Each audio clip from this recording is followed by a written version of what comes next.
Hello, myself Azwar Jamal Khan from DGI as an assistant professor.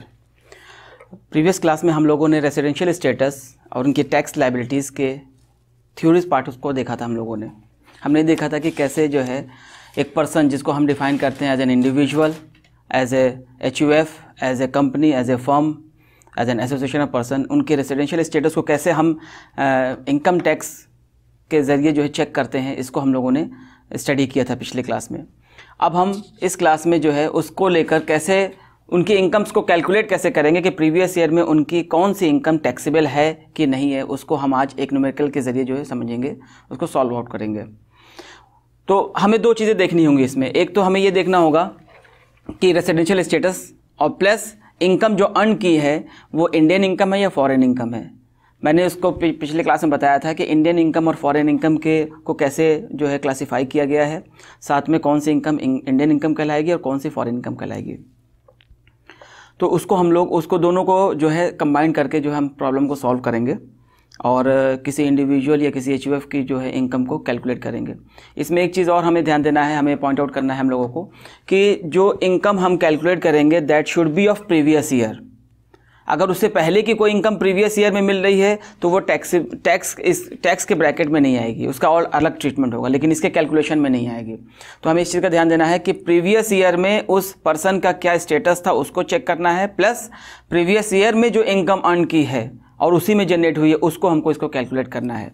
तो उसको एक question को लेकर हम लोग इसको क्लियर करेंगे। क्वेश्चन ये है, the following are the particulars of income of mister R for the previous year 2005 and 6। 2005 और 6 का ले रहे हैं हम लोग। इनकी इनकम क्या जो डिटेल जो गैदर हुई है वो ये है। पहली है rent from a property in Delhi received in US, amount is ₹80,000। Second, income from A business in US controlled from Delhi ₹1,20,000। Third, income from a business in Bangalore controlled from US ₹1,80,000. Fourth, rent from a property in US received there but remitted to India ₹60,000. Next, interest from deposit with an Indian company received in US ₹20,000. Next, profit for the year 2004-2005 of a business in US remitted to India during the previous year 2005-06, amount 75,000. Next, gift received from his parents ₹45,000। ये mister R की previous year की income की detail है। Mister R is an individual. तो पहले तो हमको status इनका क्लियर हो गया कि ये इंडिविजुअल हैं और इनके स्टेटस के बेसिस पे इनकी इनकम को कैलकुलेट करना है हमको। क्वेश्चन में ये लिखा है, compute his income for the assessment year 2006-2007 if he is resident and ordinary resident in India, not ordinary resident in India, non resident in India. हम ये जानते हैं कि किसी भी इंडिविजुअल की प्रीवियस ईयर में 3 स्टेटस हो सकते हैं, 3 में से कोई एक स्टेटस हो सकता है। ईदर ही और she will be a resident and ordinary resident in India, that is the first. Second, not ordinary resident India, second status हो सकता है। थर्ड जो है नॉन रेसिडेंट इंडिया। तो ये क्वेश्चन में ये है कि अगर तीनों स्टेटस के बेसिस पे हमको चेक करना हो इनकम तो हम कैसे इसको चेक करेंगे। तो क्वेश्चन हमारे सामने है, इसको हम लोग 1 by 1 जो है एक एक पॉइंट को लेके देखते हैं, क्लियर करते हैं, जो कि बोर्ड में मैंने पहले सॉल्व कर लिया है, लेकिन इसको मैं एक्सप्लेन कर देता हूँ आप लोगों को। हम पहला पॉइंट लेते हैं। पहला क्या है, rent from a property in Delhi received in US। तो सबसे पहले हमारा स्टेटस तो क्लियर हो गया है कि हमको तीनों स्टेटस पे इनको चेक करना है। ठीक, मैंने 2 चीज़ बताई थी, स्टेटस प्लस इनकम। उसके बेसिस पे हमें ये डिफाइन होगा कि हमें इनकी इनकम को लेना है कि नहीं लेना है। तो स्टेटस तो पहले क्वेश्चन में क्लियर कर दिया है कि तीनों स्टेटस पे आपको देखना है ना। अब हमको इनकम देखनी होगी कि जिस इनकम को हम कैलकुलेट करने जा रहे हैं, क्या वो इंडियन इनकम है या फॉरेन इनकम है। तो पहला पॉइंट क्या है, rent from a property in Delhi received in US। Previous year में मिस्टर आर की जो पहली इनकम है वो उनकी प्रॉपर्टी से है। प्रॉपर्टी कहाँ है, इंडिया में है। तो दैट मीन्स इनकम जो एक्रूड और अराइज हुई है वो इंडिया में हुई है, रिसीव्ड फॉरेन में हुई है। तो मैंने पहले बताया था इंडियन इनकम की डेफिनेशन में 3 पॉइंट्स हैं। पहला पॉइंट यही था कि अगर कोई इनकम एक्रूड या अराइज इंडिया में हो रही है और भले फॉरेन में जो है रिसीव हो रही है तो वो इंडियन इनकम होगी। तो ये जो इनकम प्रॉपर्टी से रिसीव हो रही है ये इंडियन इनकम है। क्यों? क्योंकि ये अराइज इंडिया में हो रही है। इसलिए अराइज हो रही है क्योंकि प्रॉपर्टी दिल्ली में है, तो दैट मीन्स यहीं से जनरेट होगी। तो ये पहली जो इनकम है rent from property in Delhi, ये इंडियन इनकम है। तो इंडियन इनकम का मैंने पहले बताया था कि अगर कोई इंडियन इनकम है तो इंडिविजुअल के तीनों स्टेटस पे वो चार्जेबल होगी, वो टैक्सेबल होगी। तो ₹80,000 will be taxable in each and every status, चाहे उनका स्टेटस ये पहला हो, resident and not ordinary, resident and ordinary resident हो तब भी टैक्सेबल होगी, नॉन ऑर्डिनरी रेसिडेंट होगी तब भी टैक्सेबल होगी, नॉन रेसिडेंट होगी तब भी टैक्सेबल होगी। इंडिविजुअल के केस की बात चल रही है अभी, ठीक है। Second, income from A business in US controlled from Delhi. ये जो है आप इसमें ये देखिए कि ये income from A business in US में कोई बिजनेस है तो दैट मीन्स वो इनकम कहाँ जनरेट हो रही है? यूएस में जनरेट हो रही है और वहीं रिसीव भी हो रही है।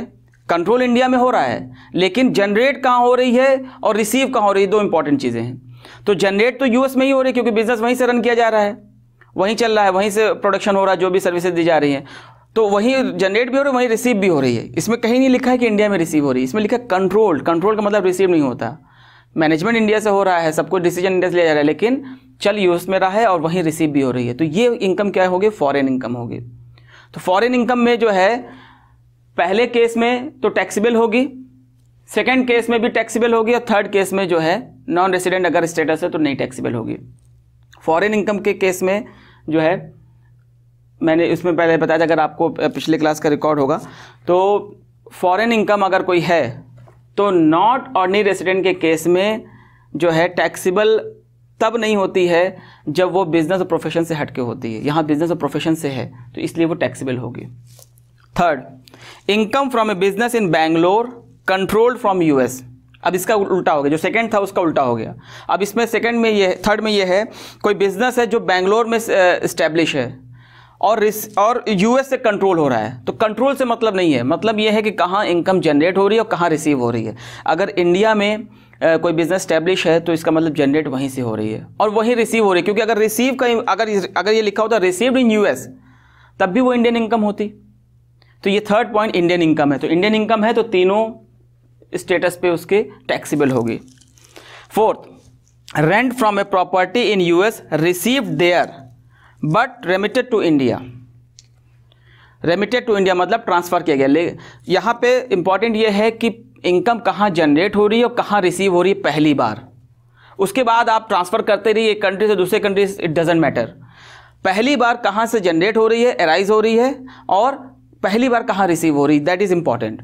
तो इसमें ये देखिए प्रॉपर्टी एक यूएस में है, rent from a property in US received there, साफ लिखा हुआ है। एक प्रॉपर्टी यूएस में है, वहाँ से रेंट जनरेट हुआ, तो जहाँ प्रॉपर्टी है वहीं से इनकम अराइज हुई रेंट के फॉर्म में और वहीं रिसीव हुई, लिखा हुआ है ना रिसीव्ड देयर, तो that means this is foreign income.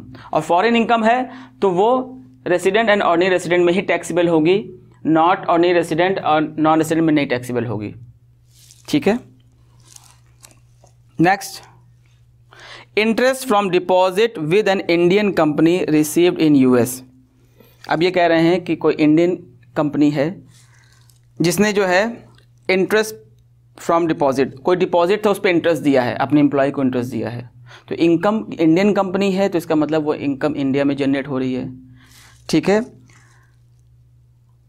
Interest from deposit with Indian received in US, US में लेकिन रिसीव हुआ है। कोई एम्प्लॉय होगा, मिस्टर आर एम्प्लॉय होंगे किसी कंपनी के, तो वो उनके डिपॉजिट पे जो इंटरेस्ट मिला है वो इंडिया में जनरेट हुआ है, क्योंकि इंडियन कंपनी इंडिया में है, इंडिया में जनरेट हुआ, लेकिन उनको दिया गया यूएस में।